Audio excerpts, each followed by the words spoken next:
came to this country about 5 years ago to learn about, Western culture. So I wouldn't call myself like in Iqbal's shoes because he was a different man at a different time. But one thing that I have been doing ever since I came to this Western world, so they call it, is that I studied a lot of Nietzsche in my free time. I'm an amateur enthusiast. And I don't think that we're interpreting his work in Iqbal's lens properly. And the way we're doing it, I believe we're doing both men injustice. The thing is, Nietzsche didn't hate religion in the sense that he believed it was irrational. He believed that religion was being used as a crux for the upper class to oppress the lower class by using Christian virtues, because Christianity is like the major go-to religion of the West, and like he saw the virtues like humility as like points of weaknesses that the upper class used to oppress the lower class. Now the thing is, Nietzsche he campaigned for a more secular sort of faith because he believed that by doing so we wouldn't be oppressing each other, but in the same sense. And I think that when we say Iqbal thinks that Nietzsche was wrong, I can't help but think that there's a little discrepancy there, because I do understand to some extent about religion and how it plays a role in our lives and whatnot, but at the same time, I think that I think it also leaves us vulnerable in the sense that we will lead people, and in many tragic cases, false prophets, to tell us what is religion and how we should practice it. And I think we should put an ideological caveat that we should learn how to explore religion ourselves. I think that Iqbal did say that in his poetry, and especially in the analogy of the hawk and the vulture, because the more we look to people for answers about religion, the more closer we are to becoming the vultures. And I believe that's all I want to say. Yeah. Okay, thank you. So anyone? Okay, good question. Good question. So you want to answer the question? Yeah, you come forward. Yeah, you have to come because this was your speech and you read Nietzsche. So thank you for coming and for sharing your thoughts, for sure. So I guess I want to clarify what I was saying. I can't necessarily claim to say that he said he was wrong. I simply have not studied enough of Iqbal's work or Nietzsche's work to make a statement like that. However, Nietzsche was quite irreligious in the sense that he didn't believe in the dichotomy of good and evil, correct? Not necessarily. So how would you say he believed that there were good and evil, but ethics was in of itself in a secular state. Because, say, the Western philosophers, their entire goal was to find ethics in secularism instead of using faith as a crutch for it. So, he did say it was a calamitous error for good and evil to create that moral dichotomy. He did say it was a calamitous error, in which he didn't necessarily agree with it setting a dichotomy of good and evil, correct?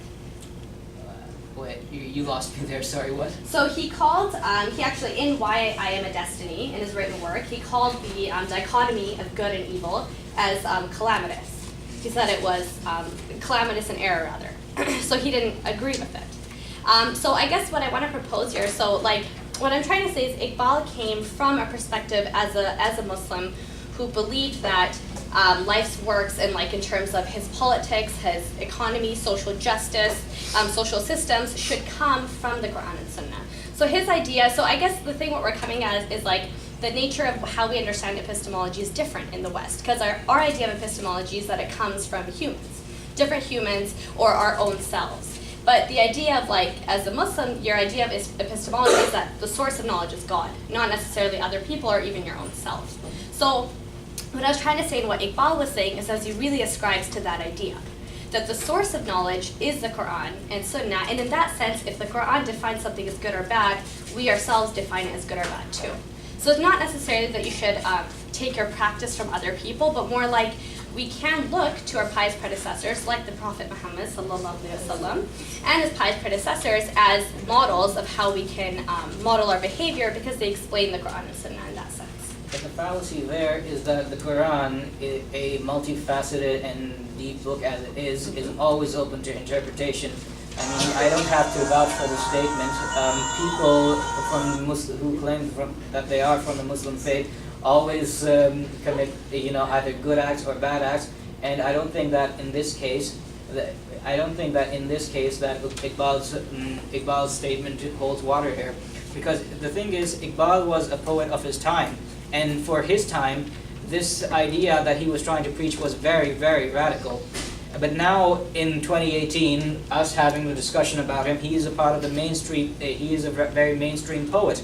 Not really, though, because he really talks about not the separation of church and state. And it's actually very popular right now to separate church and state, because secularism is the dominant ideology at the moment, correct? So I would say that he's actually radical in this time as well, because the things he's talking about is actually don't divorce yourself from Quran and Sunnah, just be critical in your application of it. But the thing is, separation of church and state was already was only lawfully practiced in the West back in the day, but substantively, Christian faith was already the go-to. So I wouldn't really define it as a complete separation of church and state the way that it's practiced today. The thing is, if we living in Canada as a multicultural society, and I think that this should be stressed here, we are a multicultural society, that we should celebrate our differences with our peers, Hindus, Christians, atheists, agnostics. And Iqbal, what he's trying to say is it was a great message from his time in that Muslims were being oppressed by Hindus. But in this iconoclast and this case study of the scenario that we're in, I think that Iqbal's message is actually harmful for the young Muslim youth who should explore other facets of different faiths that includes secular religion. Would you say that Muslims are not under persecution today, though? I mean, actually, in just our neighboring country, there's a Muslim ban at this very moment. And our previous prime minister actually tried to stop a woman in niqab to even become a citizen of this country. So I would say, actually, his talk is very much relevant to us today, because Muslims are actually in heavy persecution today, possibly including in the past, and possibly even more so, because we're in persecution in our own lands as well, by our own leaders. That is true. I'm not going to deny the actual persecution of Muslims in our day-to-day lives. However, thing is, in Iqbal's time, we didn't know how to coexist like we do today. And I know that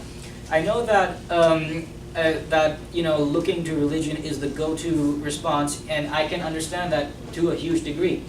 However, in this case, we should instead of looking inwards to inwards in ourselves and say that we're doing it in terms of Islam, I think we should look outwards and explore the world as it is, and tell people about our ideology and understand their ideology, because I don't think that, because the only reason Muslims are persecuted as much as they are these days is because of a lack of education, because most people still think that we somehow worship the moon, and So yeah, I mean, so I guess in terms of what I would say is, so in terms of coexisting, I would actually challenge that and say we actually knew how to coexist better back in the day. So for example, with India, there's actually centuries of coexistence before British rule. As soon as British rule came in, then coexistence was getting very difficult.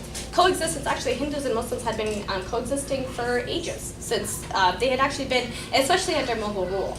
So when when the colonizers came in, that was when all the strife began happening in our own homelands. Because of this colonization and because of those trickling in ideologies, that made us feel inferior.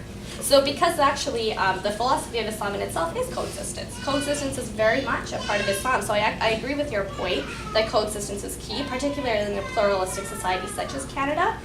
But I don't think that Iqbal asserting that we should kind of take hold of our Islamic identity is detrimental. I think actually that's very much in line with the idea of multiculturalism in Canada today. Okay, so I think we stop here now. If somebody wants to give Yeah, the someone comment. else wants Yeah, to please comment. come, yeah, And I you can appreciate come the healthy forward. discussion. Yeah, come forward, please, yeah. If there is any other questions, we go for the other questions. Or you have, We only have 15 minutes, so. yeah, we don't have much time, so after that we take some other questions from the, It's not that simple to define everything, especially ideologies in black and white. Whereas we are at the moment focused on finding the differences between Nietzsche, some call him Nietzsche, and Iqbal, I would say there's a tremendous common denominator between the two. They are more alike than different. Why? Because both preach or both stand for excellence. Both stand for the best that you can be. Nietzsche speaks of Superman, and Iqbal speaks of Mard Kamil, the perfect man. So actually they are both really converging towards the same point, and that is the best, the highest that you can achieve. The only difference that I find is that in case of Nietzsche, it's a godless approach. You derive your values not from any faith, but what you think you're doing so in a more philosophical manner. On the other hand, when we talk of Iqbal, he subscribed to the code which comes from a faith that is Islam. Otherwise, they are both asking you to be the best. In case of Iqbal, he would say that you be the best without being cruel, without taking away somebody's rights, without without suppressing others. But in case on the other side is an ideology that was adopted by Hitler. Hitler was really speaking following that path. So the point is, unless there is humanity, unless there is a code of ethics, unless there are some principles which subscribe to good and evil, the thing, just pursuit of strength can be very counterproductive. That's all. Sorry, I have a question. Thank you. Just clarify, what ideology did Hitler follow? I just want to know. He believed in Aryans. Yeah. He followed the path of Nietzsche. Just as we say the poet of the East, in the same way, the Germans were more for following the path of the Nietzsche than anybody else. Well, Nietzsche I was just have a comment. German Well, philosopher. yeah, what we're please. talking You about. want to come front? Just a question. Okay. Comment is in regards to politicizing religion. As the gentleman over here just mentioned, we have to be careful when we are saying that we can bring or politicize religion or open up political space for it within modern society today, or I don't know if we're modern or postmodern, where we're sitting in terms of the political spectrum right now, but to think there's lots of limitations within Iqbal's politics or even his writing for the time, for today. For example, if we're talking about Mard Kamil, where is the mention of women in there? How do we give them agency? How do we represent them? As well as if you are politicizing it in a multifaceted community such as this, where you have Muslims, Jews, and Christians, people of the book, but then you have also many other people who are atheists, who have maybe, they can be Hindu, they can many other religions, or a lack of religion, whatever. Where do they sit then within that ideal? We have to really understand that, and if we are being critical, if Iqbal has basically said to pronounce, basically to come up, the नौजवानों को जो बुला रहे हैं या कह रहे हैं कि come on, stand up and make your own political identity where you do have your own say in politics. Just don't be victims or byproducts of this partition that's going to happen, or what the lack of a colonial state at that time afterwards. So that's from that era. So if we're going to apply it today, there's many gaps in there. It cannot just be easily applied today. So where does that sit? It's a very tricky topic to politicize religion as a state-led project, or it's evident in Pakistan right now, where it has become, Islam has become what you could say, the tool of the state. So then what does that lead towards a we can say, I don't even know if it's multicultural anymore. I don't think I'm comfortable calling Pakistan multicultural anymore. If we're talking about cultures, there's multiple cultures. The Baloch culture, the Pashtun culture, where do they stand? But then if you have religion as well, which religion is right? Whose version of Islam is right? Who holds the political majority? Okay, we got that. We got that. Self-esteem, that We was got, yeah. main concept. So anybody want to answer this young lady's question? I think the speaker of the day is wants to say. You want to answer? Sure, yeah, I So really you come here forward. So then Mabul, I think he wants to answer that thing too. Okay. I really appreciate that. It's a good point to kind of think about that within our context. So I guess, so there's a few different things I would say. I would say that first of all, I would argue that Islam in itself is politicized because Islam is not actually, it's never been relegated to just the social sphere, just the spiritual sphere. Since the inception of Islam, it's been a political entity. Especially when they migrated to Medina, it was the political entity of that time. So, I would say that. So I would say I don't think that we as humans are ever politicizing Islam. I would say it already exists as a politicized identity. And then in terms of the context, so again, like when we talk about that, when we talk about Iqbal, I don't think that we should, I think it's unfair for us to foist upon every writer that they need to encapsulate every single human on earth, because there's always going to be differences and different cultures and different ideas. So what he's talking about is people who are already Muslim, is to not feel downtrodden about your identity and to take that within you. So I think talking about whether including other people or not, well, every different faith and every different ideology has their own speakers and has their own writers and has their own poets to derive inspiration from. For Muslims, one of them happens to be Iqbal. And I wouldn't say that a Christian scholar needs to appeal to me. I wouldn't say an atheist scholar has to appeal to me, or a Zoroastrian scholar has to appeal to me, because they shouldn't. They shouldn't have to write for other people. As a Muslim, he was writing to Muslims. And I think that's fair for him to do, and it's fair for him to say. And in terms of when we talk about like a pluralistic society, I don't think Iqbal was saying, come to England or come to Canada and then enforce the Sharia upon the people there. That's not what he's saying, because it's a pluralistic society. But I think there is room for countries that are run by the religion and those who aren't. And I think that's a much wider and deeper kind of discussion, whether through history and what things look like now. I think you're absolutely right that religion can be weaponized and used in a negative way. And I would say that